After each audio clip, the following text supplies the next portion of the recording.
15 Augustus. Laat ons in die kruis van Christus roem.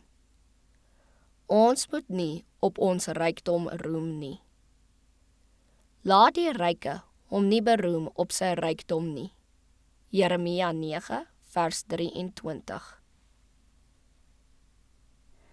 Die ryk man moet nie op sy rykdom roem nie. As ons wêreldse dinge liefhet, verhoog ons Christus nie.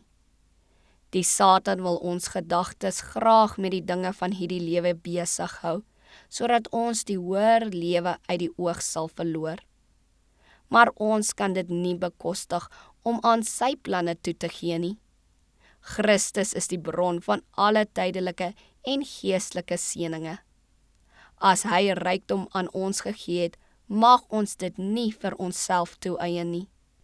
Moenie vir julle skatte bymekaar maak op aarde, waar mot en roes verniel en waar diewe inbreek en steel nie, maar maak vir julle skatte bymekaar in die hemel. Paulus het alles skade geag om Christus as wins te verkry. Maar wanneer die Heiland ons besittings en ons diens opeis, is daar baie wat besef dat hulle God nie kan gehoorsaam en hulle aardse skatte met hulle saamdra nie, en hulle besluit om maar by hulle besittings te bly.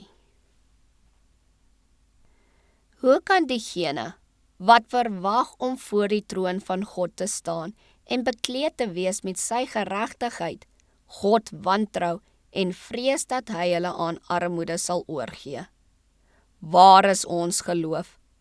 Ons hemelse Vader voed die rawe, en sal hy nie veel meer vir ons doen nie? As ons Christus reg verstaan, sal ons nie toelaat dat iets tussen ons en hom kom nie.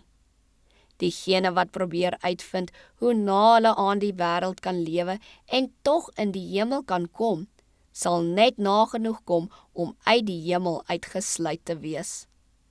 Ons moet die leiding van die godsdiens aanvaar as ons saam met die lydende op sy troon wil gaan sit.